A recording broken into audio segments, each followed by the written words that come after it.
지금 일하고 계신 곳이 영국 국립정신과 IEPT. 이곳이 어떤 곳입니까? IEPT는 사실 약자인데요. 네. The Improved Access to Psychological Therapies라고 하는 건데 그게 뭐냐면 어.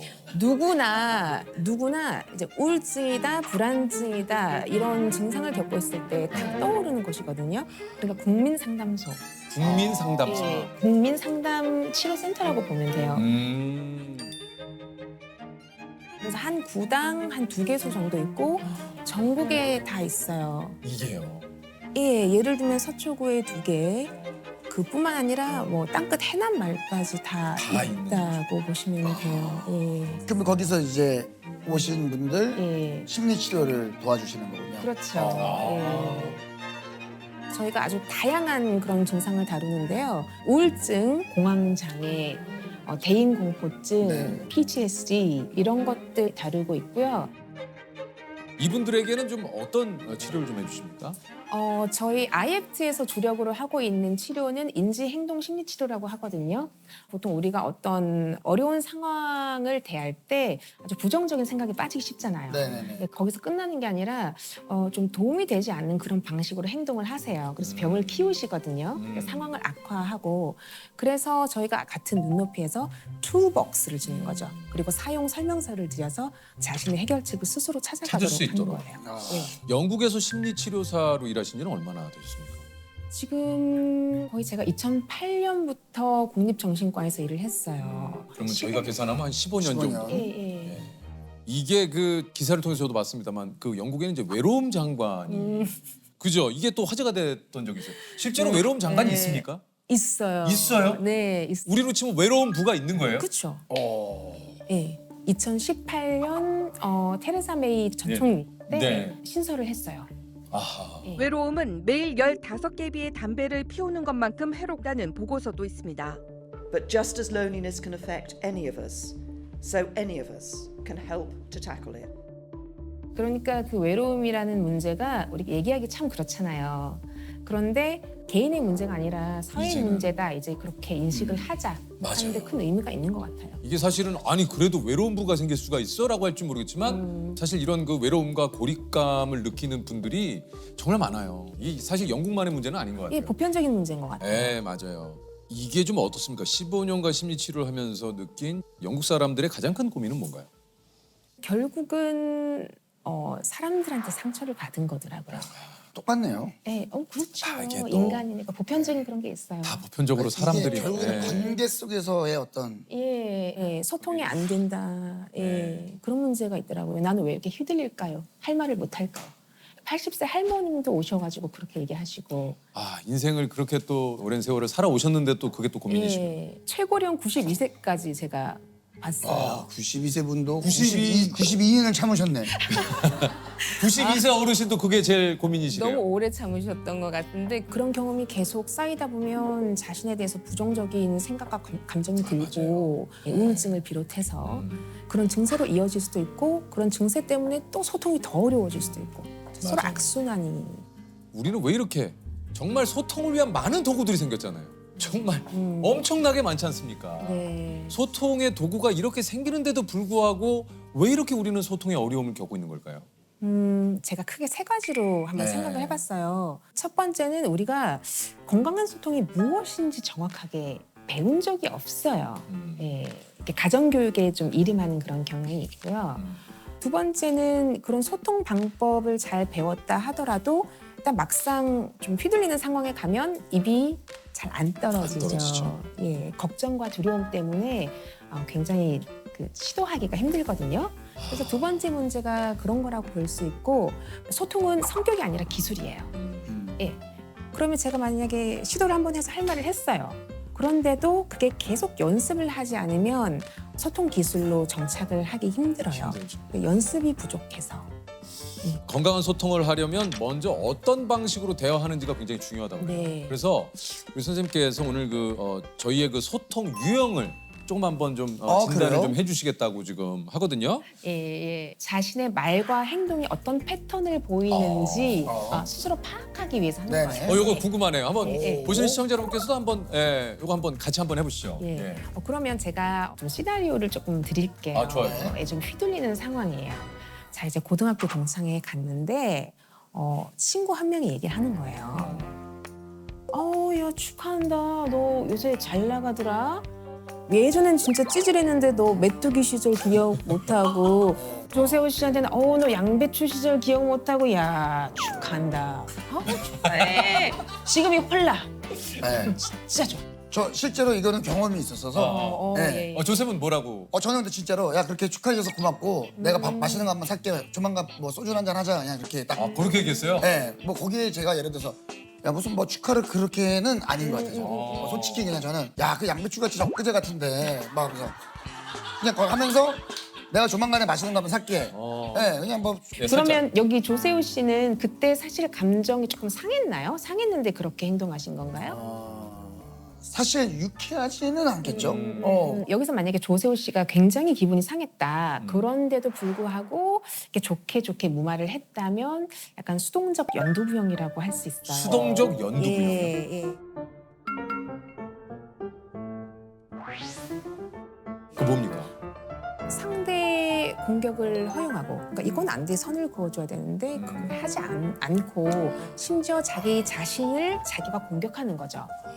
왜 가만히 있었어? 이런 식으로 집에서 이불킥하고. 그럴 수도 있겠네요. 돌아가서. 예. 그리고 또 다른 특징들은 지나치게 습관성 사과를 할 때도 있어요. 약간 있는데. 조셉이 약간 습관성 사과를 해요. 그래요. 그리고 또 말을 할 때 너무 좀 숙이고 가는 경향이 있어요. 조셉이 그래요, 조셉이. 선생님 어떻게 하셨어요? MBTI보다 정확하네. 이게 어떤 거냐면 얘기를 할 때 너무 죄송한데요 하고 시작하는 거죠. 제가 그래요. 아니면은 이거 맞아요. 중요한 거 아닌데요. 이거 별로 맞아요. 바보 같은 생각인데요. 조셉이 저거. 나 저 소름 돋. 이게 아닌가? 이게 아니죠? 예. 죄송합니다. 다음에는 좀 이야기를 뭐 얘기 틈이 없었습니다. 예를 들면 뭐 바보 같은 기분일 수도 있지만 옷은 저는 사실 잘 몰라서 아니, 저는 잘 몰라서 예상되는 공격에 미리 방어막을 치는 거예요. 맞아요. 그러니까 약간 그런 불안도가 조금 있는 거예요. 있어요. 저는 만약에 지금 상황에 내가 이렇다 그러면 그냥 그래, 야 너는 어떻게 지내냐? 너는 어떻게 지내? 뭐 덕분에 뭐 잘 지내고 있는데 너도 좀 잘 지내야지. 나만 잘 지내면 되냐? 약간 이 집안 약간 그래도 좀 약간 친절함은 유지하지만 그래도 짚어줄 건 짚어줄 건 짚어줘요. 예. 저는 그냥 넘어가진 않습니다. 네. 그래서 유재석 씨가 하신 말씀은 좀 단호박형에 가까워 저는 보이거든요. 단호박일 땐 단호박이어야 된다고 생각해요. 이 형께서 겉은 따뜻한데 속이 약간 차가운 겉과 속차 그러니까 확실하게 아닌 거에 대해서는 딱 그 단호박형이 너무 차갑고 자른다는 그런 단호박이 아니라 건강한 단호박이에요. 그게 뭐냐면 부드럽고 배려는 하지만 분명한 태도거든요. 예. 그리고 공격하는 것은 이제 공격적인 불도저형이에요. 너는 뭐 이렇게 같이 공격을 하는 거죠. 서로 비난을 하면서. 그리고 돌려가기형이라고 하는데 그게 뭐냐면 수동 공격적. 인 그런 유형이에요. 일단 돌려가기 유형은 겉으로는 수동적인 척, 괜찮은 척하면서 공격의 의도가 있는 거죠. 예. 그래서 뭐 가시돋친 칭찬이라든지 우리 뭐 친한 사이잖아 이렇게 해놓고 이제 통제를 하려는 그런 행동. 우리가 흔히 말하는 뭐 가스라이팅 같은 건 좀 극단적인 연습 한번 해보시겠어요?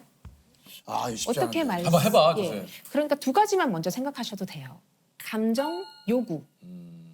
요구는 나는 이렇게 하고 싶어, 하기 싫어, 아니면 난 네가 이렇게 해줬으면 좋겠어, 하지 마라. 이거거든요. 감정, 요구 한번 말씀해 보세요. 이 상황에서. 내가 한번 할게. 야 조세호. 예, 형. 학교 때는 완전히 찌질하더니 그냥 뭐 요즘 뭐 잘 나간다잉? 야, 뭐 네가 뭐 언제가 잘 나갈 것 같아? 이렇게. 그래도 나 굉장히 좋은 친구로 생각을 했었는데 잠깐만요. 근데 확. 좀 기분 안 좋아 보여요. 그래요? 아닌데? 그러니까 조셉 바로 화를 내네. 바로 달려들지 마세요. 바로 반응하지 않고 대응하셔야 돼요. 그게 뭐냐면 오, 좋다. 예, 바로 달려들 필요가 없고 일단 3초 좀 1초만 약간 2초만 쉬어도 돼요. 이게 쉬기가 좀 힘들면 무슨 뜻이야? 한번 물어봐도 돼요. 시간을 조금 벌거든요. 그럼 당황하겠다. 무슨 뜻이야? 좀 분명하게 해줘. 나 혼란스러워. 이거 좀 한번 조사해볼게. 예, 예. 야, 조세호. 오랜만이네. 학창 시절은 완전 찌질하더니 그냥 요즘 뭐 방송 좀 한다고 또 명품하고 왔네 저거. 아유, 이거 그냥. 근데 이거 무슨 소리야? 좀 분명하게 얘기해 줬으면 좋겠어. 지금 갑자기 막 보자마자 막 뭐라고 얘기를 한 것 같아서. 좋아요. 짧게 하셔도 돼요. 근데 약간 좀 혼란스러워. 여기까지만 해도 돼요. 왜냐면 좀 혼란스러워. 왜 혼란스럽냐면 축하한다고 해놓고는 막 그 약간 비난했어요. 안 맞아요. 약간 돌려가는 거지. 네. 근데 저는 이게 안 해보던 거니까 되게 어색하다. 그쵸, 연습. 근데 연습을 해요. 연습하셔요. 그러니까 참지 않아도 돼요. 화가 난다랑 화를 낸다는 달라요. 화가 나는 건 내 감정이기 때문에 화난다고 말하면 돼요. 맞아. 화를 내는 건 소리 지르거나 뭐 이런 행동들이 되겠죠. 근데 다만 예. 이게 진짜 선생님이 지금 그런 얘기를 반복적으로 하고 계시지만 수동적 어떤 형이라고 이게 뭐 매번 적용되는 게 또 아니에요. 그럼요. 이걸 또 오해하셔가지고 잠깐만, 그러면 나는 어떤 형이야? 수동형. 나는 뭐 어디 그렇구나. 가면, 야, 너 어디 가면? 너 연두부야? 뭐 이제 나 순두부야. 막 우리 연두부 동호회 할 때. 예. 그래서 그러니까 또 그거로 너무 이렇게 예, 몰입되셔가지고 너무 그러지 마시고 사람은 누구나 상황에 따라 또 바뀌어요. 맞아요. 재석이 형은 정말 소통을 예. 잘하기로 유명하신 분인데 그 소통에 고민이나 이런 거 없으십니까? 왜 없겠어요? 이게 뭐 똑같죠. 사람은 다 똑같아요. 이게 이것은 내가 그래도 이게 맞다고 생각을 하고 판단을 하고 오랜 고민 끝에 내린 결정이지만 또 이제 주변에서 예를 들면 근데 그거보다는 예를 들어 이렇게 생각해 보니까 이런 거에 흔들리지 않을 사람은 제가 보기엔 없어요. 네. 그럴 때 이제 저는 뭔가 이 사람의 얘기도 물론 듣지만 결국은 내가 뜻한 대로 해서 망하더라도 그게 낫다. 예. 남 탓하는 것보다 내가 그 책임을 지는 게 낫다 해서 이제 제가 뜻한 대로 가는 스타일이죠. 예. 그래서 자신의 마음을 잘 읽어주시는 것 같아요. 일단 자신의 무게 중심을 지키는 게 중요하거든요.